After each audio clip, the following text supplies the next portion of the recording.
You really need to clock out and wash that uniform, Cabo. Or do you expect the officers to believe we're running a homeless shelter now?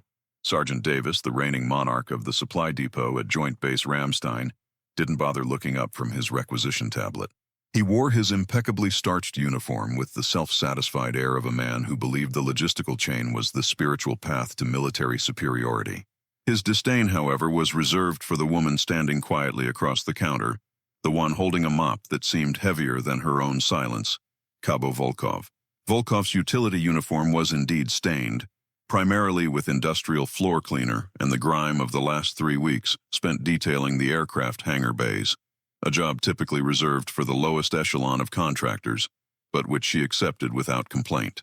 She needed a new supply of industrial degreaser for the engine washdown area, and Davis was making it an exercise in bureaucratic torture. "Sergeant," Volkov replied, her voice low, almost rasping, the residual sound of dust and suppressed exhaustion clinging to the single word. "The Manifest 32B specifies the need for solvent R5. The heavy machinery bay is reaching code compliance saturation." Davis finally raised his eyes, granting her the brief, pitying glance one might give a particularly irritating insect. His smirk was instant, honed by years of wielding minor authority over those perceived to be beneath him. And in the military hierarchy, the maintenance crew was invariably at the bottom. "Code compliance," Davis repeated, dragging out the syllables like spoiled meat. He gestured dismissively toward her mop and bucket. "Look, the help doesn't need Manifest 32B. You need an apron and maybe some motivation. I've told you twice, Volkov. R5 is reserved for specialized ordnance cleaning. You get the standard issue pine-scented floor soap. It's good enough for scrubbing toilets, which, frankly, is your primary function here." Volkov didn't flinch, her hands, calloused and thick from years of manual labor far heavier than cleaning floors, tightened almost imperceptibly around the wooden handle of the mop. The refusal was petty, even dangerous. Without the specific degreaser, the maintenance timeline for the heavy lift transport would be delayed, a delay that could ultimately trickle down to mission readiness. But arguing with Davis was like trying to punch fog, futile and exhausting. "Understood, Sergeant," she said, her eyes fixed on the barcode scanner, refusing to meet his mocking gaze. She simply waited, a statue of deferred action. Davis leaned back, enjoying the control. He had just started to dictate the terms of her receiving the inferior cleaning solution, beginning a long, pointless diatribe about inventory protocols and the inefficiency of the base personnel, when the door to the supply room hissed open. The air shifted, the low hum of base ventilation suddenly sounding thin and distant. Standing in the doorway was a man who moved with the lethal economic grace of a predator who knows he is the apex. He wasn't wearing the standard issue ACUs. His gear was bespoke, dark, and practical, a loadout optimized for speed and lethality in close quarters operations. He was tall, mid-40s, lean muscle and scar tissue molded into a perfect instrument. This was Master Chief Hayes, the lead operator for the visiting SEAL Team 6 contingent, known more by the legend whispered in the shadows than by his name. Hayes didn't look at Davis. His eyes scanned the room, locking onto the tension between the supply sergeant and the cleaner. He walked straight past the counter, his combat boots hitting the polished floor with a soft, authoritative thud. Davis, startled by the sudden appearance of high-priority personnel, who usually treated the supply room like a mandatory but unpleasant stop, snapped to attention. "Master Chief," Davis stammered, pulling himself upright, trying to convey a professionalism he rarely used. "We were just concluding a routine." Hayes held up a hand, a silent command that stopped Davis mid-sentence, reducing the sergeant to an impotent lump of khaki and pride.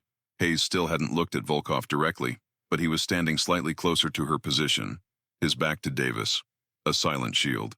Volkov, however, hadn't moved an inch, remaining absolutely still with the mop handle clutched tight. Her posture was the only thing that betrayed the secret identity she so painstakingly concealed. The stillness was not submission. It was the coiled, perfect tension of a rifle stock before the hammer drops. The silence grew heavy, filled only by the distant clatter of a forklift and the rapid, shallow breathing of Sergeant Davis.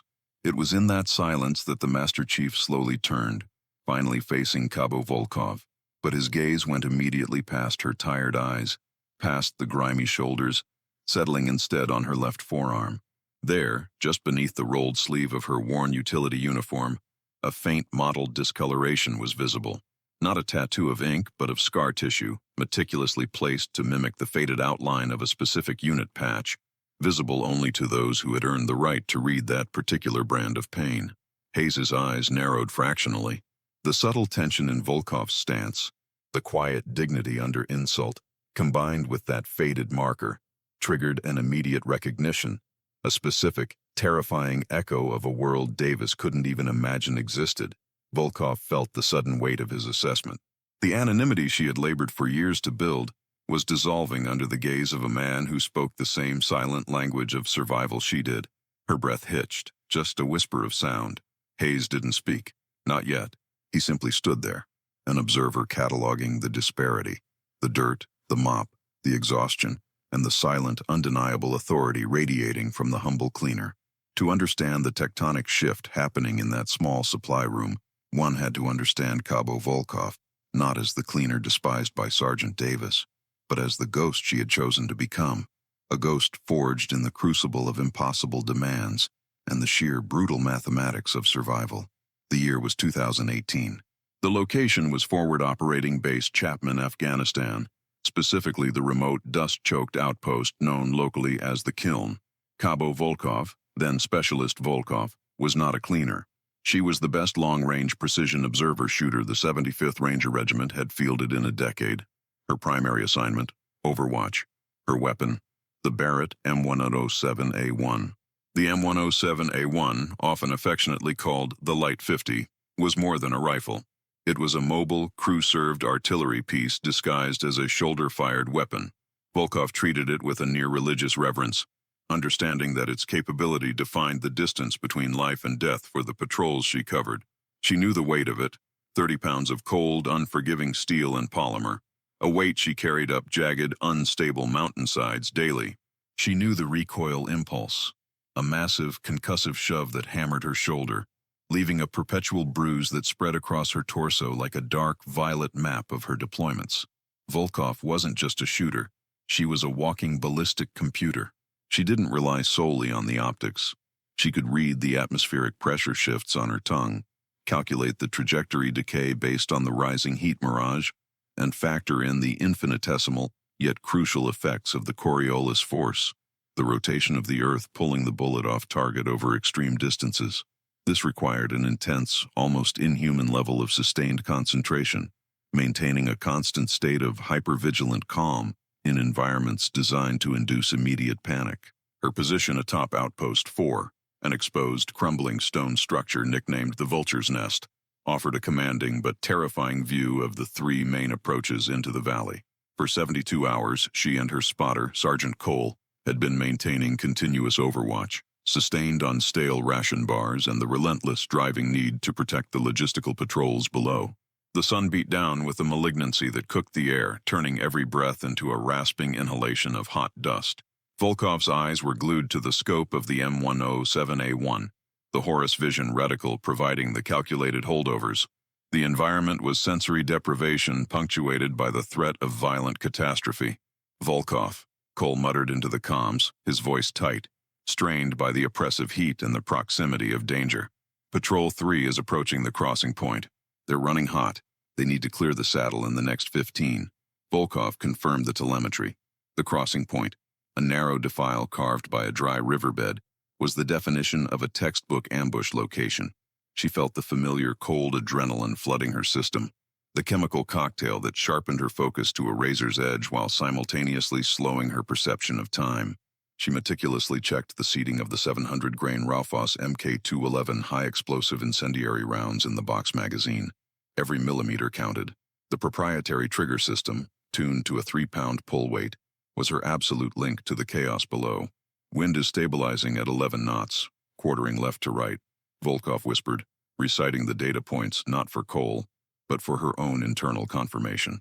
Elevation adjusted for 1,850 meters. The distance was staggering. At that range, the bullet would take nearly 3 full seconds to reach its target. The margin for error was non-existent. Suddenly, the silence shattered, not with the sound of incoming fire, but with the terrifying, gut-wrenching realization that the patrol had walked directly into a kill zone, prepared with professional precision. 3 IEDs detonated simultaneously, their shockwaves rolling up the mountain like a physical blow.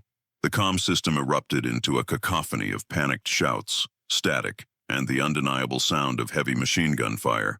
Ambush! Ambush! We are hit hard. Multiple casualties. Dismounting under fire. Cole immediately started calling in the coordinates for indirect fire support, but Volkov knew the artillery response was too slow. The enemy had chosen their timing perfectly, leveraging the patrol's exposure to pin them down against an insurmountable terrain feature. Volkov dropped her face to the cold aluminum receiver of the M107A1, breathing shallowly through the dust filter of her scarf. She had 20 seconds before the enemy fire became overwhelming. Through the high magnification scope, the scene unfolded in brutal slow motion. The patrol vehicles were smoking wrecks. Soldiers were diving for cover behind sparse rock outcroppings, and arrayed on the opposing ridge, concealed within rocky crevasses, were 4 enemy combatants, operating with ruthless efficiency. They had PKM machine guns and RPGs, creating a field of fire that made any movement suicide. The immediate objective: suppress the machine guns. Volkov focused on the primary threat, a gunner positioned behind a large gray boulder, laying down suppression fire. The muzzle flash was blindingly obvious in the scope. She calculated the lead time: 1,850 meters. 3 seconds flight time. She needed to aim not where the target was, but where he would be 3,000 milliseconds later, accounting for minute thermal variations and the bullet's inevitable, agonizing parabolic arc. She stabilized her breathing. Exhale. Hold. The rifle bucked. The sound was not a crack, but a deafening, visceral thum. A physical wave of sound and concussive force that momentarily blurred her vision and sent a shower of dust and spent brass cascading over Cole. 3 seconds passed. Through the scope, the rock exploded. The 700-grain projectile, traveling faster than sound, detonated the ammunition belt of the PKM, transforming the machine gunner into a silent, smoking absence. Target 1 eliminated. But the action was only starting. The second machine gunner immediately shifted fire onto the pinned patrol leader, Captain Miller, who was dragging a wounded soldier to cover. This second enemy position was less visible, concealed deep within a depression, but Volkov could see the faint trail of dust kicked up by his relentless fire. The M107A1 was an anti-material rifle. Firing it rapidly was a misuse of the platform, a violation of its purpose, which demanded slow, deliberate, precise engagement. But Volkov did not have the luxury of time. She cycled the massive bolt, a brutal, heavy effort requiring total commitment, ejecting the steaming brass. Her heart hammered against her ribs, but her hands were steady, locked into the muscle memory of the operation. New target. Closer range. 1,780 meters. The variables changed again. Recalculate. Thum. The secondary machine gunner disappeared in a flash of orange and gray smoke. The immediate localized suppression on the patrol ceased. Target 2 eliminated. The air was momentarily quieted, giving the patrol commander, Miller, the precious seconds he needed to drag the 2 wounded men fully into the cover of a drainage culvert. But the enemy wasn't finished. 2 remaining combatants emerged, wielding RPG-7 launchers. These men were clearly the spotters, reserved for the killing blow. One was already leveling the conical warhead at the disabled armored vehicle, clearly intending to destroy the remaining communication equipment and demoralize the trapped patrol. This was the critical juncture. If that RPG fired, the patrol's cohesion would break, and they would be overrun. Volkov had to make 2 shots, faster than any human being should be able to operate a bolt-action 50-caliber rifle, and she had to hit moving targets that were preparing to unleash high-explosive ordnance. She didn't waste time on detailed range estimation. She relied on instinct and the sheer volume of data she had processed over the last 72 hours. The first RPG gunner was standing on an exposed ledge, bracing for the shot. He was an easy, albeit distant, target. Volkov fired.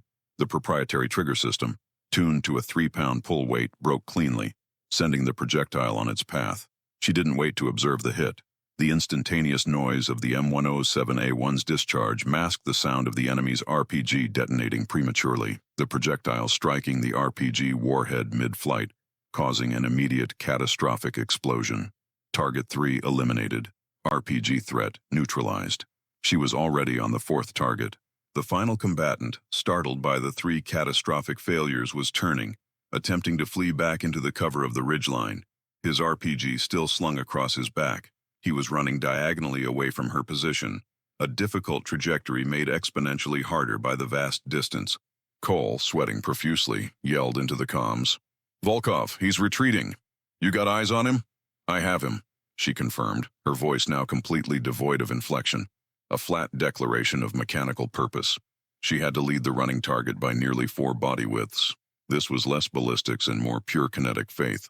If she missed, the time required to reacquire and cycle the bolt would allow him to disappear forever, regroup, and return to haunt the valley later. She held the sight picture, the impossible lead, and pressed the trigger. Thum. The final shot was a perfect, clean strike, silencing the ridge. The man simply folded, dropping out of the scope's view, leaving only a puff of brown dust where he had stood moments before. The air on the mountain went silent, completely. The sudden cessation of the violence below was shocking. 4 immediate decisive engagements, 4 direct hits at ranges exceeding a mile. 4 lives saved, Captain Miller and the 3 injured soldiers who survived, because Volkov had achieved the nearly impossible feat of suppressing heavy enemy fire with pinpoint, long-range accuracy.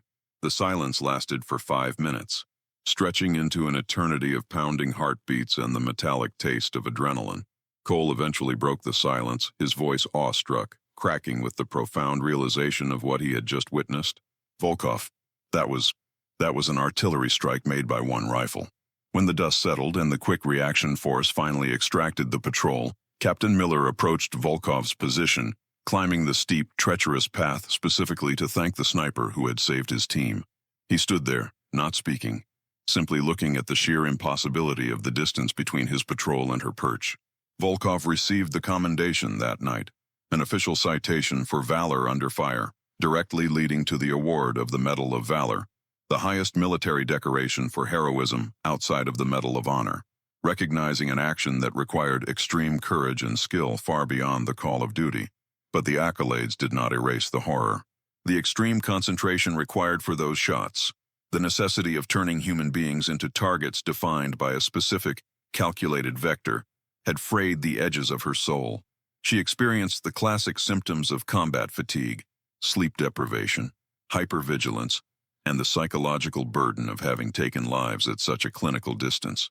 The weight of the Medal of Valor, physically pinned to her chest during the ceremony, felt like lead. She didn't want the hero status. She didn't want the constant expectation of greatness. She wanted quiet. She wanted routine. She wanted to disappear into the mundane texture of military life, far from the responsibility of holding life and death in her hands through a scope. When her tour ended, she requested a lateral transfer far beneath her qualifications, maintenance and janitorial services at a large, quiet European base, Ramstein. It was the deepest level of anonymity she could find. She shed the precision rifle, the tactical gear, and the glory. She traded the specialized uniform for the dirty utility suit. She traded the M107A1 for the mop, the scar tissue on her arm, the subtle unit marking that Master Chief Hayes had just recognized, was the only physical remnant of her past life she could not entirely conceal.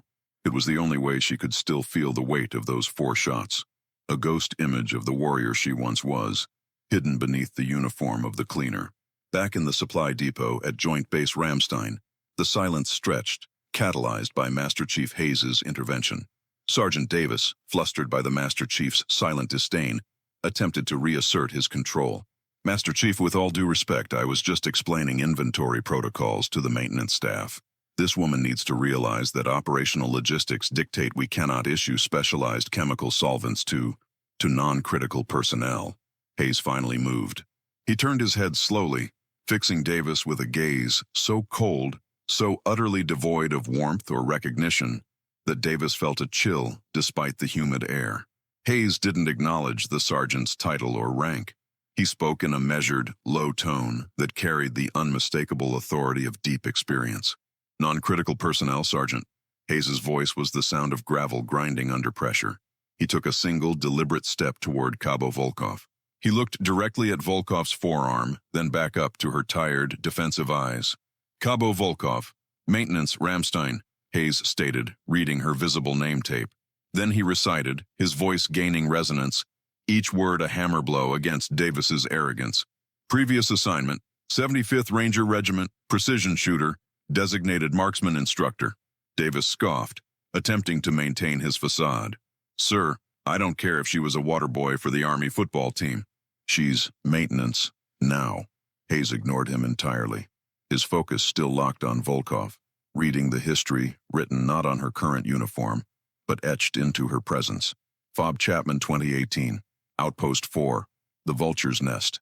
Hayes continued, the details echoing across the supply room like sacred texts. He spoke with the quiet knowledge of someone who had seen the operational reports, or perhaps someone who had been saved by the action. The engagement of the 12th of November. 4 targets, 800 meters average range, 4 confirmed lethal strikes in under 8 seconds, utilizing the M107A1 in a rapid deployment mode against 2 PKMs and 2 RPG positions. Davis's face was beginning to lose its color. He instinctively knew he had stepped into a narrative far above his pay grade. Hayes then listed her awards, not by the simple names Davis knew from parade decks, but by the physical ribbons, the meaning they held, and the actions they represented. The Bronze Star for Valor, achieved in Ghazni. The Joint Service Commendation Medal with the Combat C device for sustained direct fire engagements under duress. Hayes's gaze hardened, resting on the invisible weight of the one she wore internally. And the Medal of Valor, Hayes announced, stating the award with the capital letters it deserved, for saving the lives of Captain Miller's patrol in the Kiln Valley, single-handedly suppressing a coordinated ambush at extreme range, and preventing the use of high-explosive ordnance against trapped personnel. The sheer scope of Volkov's documented heroism slammed into the supply room like a sudden blast of cold air. Davis was speechless, his jaw slack. The arrogant supply sergeant who had just called this woman the Help was standing in the presence of a battlefield legend, a legend who had chosen to exile herself to the quiet, dusty floors of a European base. Hayes finished his recitation, then took another step closer to Volkov, reaching a decision that only a man of his unique stature and operational history could make. He reached back and unslung his primary weapon, a customized Heckler & Koch HK-416.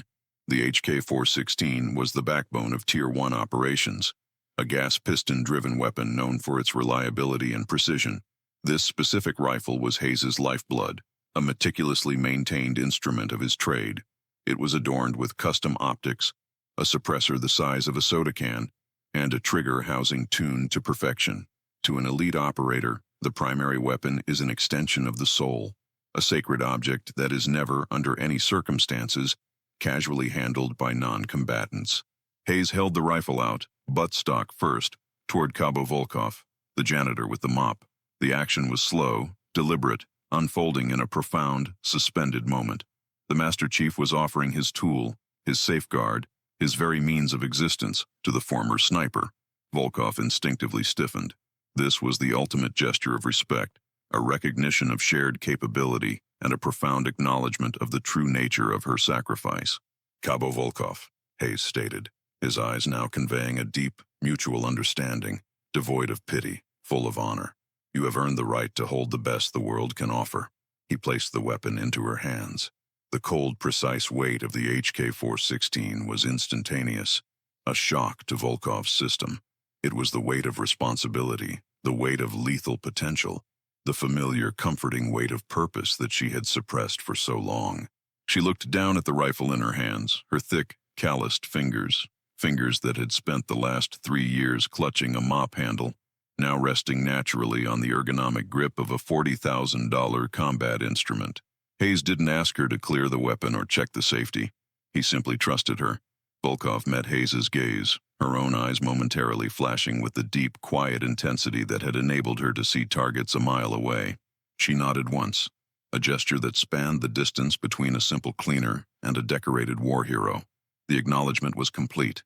The heavy silence returned, now utterly dominated by the sound of Sergeant Davis's desperate attempt to breathe without making a sound. He looked at the mop resting against the counter, then at the elite HK-416 now cradled by the woman he had just insulted, and finally at the Master Chief, whose expression promised severe professional reckoning. Davis was pale, trembling not with fear of physical harm, but with the sudden absolute understanding that he had committed a massive moral and professional transgression. He had mocked the one person in the room who had earned the absolute right to be there, and who was, in all likelihood, the most lethal human being within 100 miles. Sergeant Davis, Hayes finally said, turning away from Volkov but not taking his eyes off his rifle. Do you understand the level of disrespect you have shown to an operator who sustained 4 lives by performing 4 impossible actions when your primary concern was policing pine-scented soap? Davis could only stammer. I didn't know, Master Chief. I apologize. I just assumed she was just maintenance. Hayes stepped close to the counter, leaning in conspiratorially, his voice dropping to a dangerous whisper. In the military, Sergeant, you learn quickly that the rank on the collar is often the least important measure of a person. You just insulted a soldier who risked her life to save others, and who, by the color of her ribbon rack, outranks every single insignia you have ever polished. Hayes waited a moment, allowing the shame to settle, then motioned for Volkov to return the rifle. Volkov carefully handed the HK-416 back to the Master Chief, the exchange executed with the practiced ease of 2 veterans completing a transfer on the line of fire. The moment of recognition was over, the brief glimpse of her past identity receding like a shadow. She picked up her mop. Hayes turned to Davis, his demeanor shifting back to pure, icy command. Sergeant, Cabo Volkov is authorized to receive any and all cleaning solvents she requests, effective immediately. And effective immediately, you will write a detailed, formal report to your commanding officer describing the protocol violation committed by denying essential materiel to qualified personnel. You will also include a full, unedited account of the conversation that led to this intervention. He didn't wait for a response. Hayes retrieved his own requisition form, signed it with a sharp flourish, and started to walk toward the exit. As he reached the door, he paused and looked back at Volkov, who was already receiving the proper degreaser from a suddenly subservient supply technician. Cabo Volkov, Hayes said, his voice carrying just enough to be heard clearly over the lingering tension. Thank you for your service then and now. Volkov didn't look up from her inventory sheet. She simply gave a single firm nod. The weight of the mop felt lighter than it had in years. She had sought anonymity, but in the most humiliating moment of her routine life, her true value had been publicly recognized and fiercely protected. The quiet dignity she had always carried was now stamped with validation by a man who understood the currency of courage. If you believe respect is earned by blood and not by rank, type respect in the comments.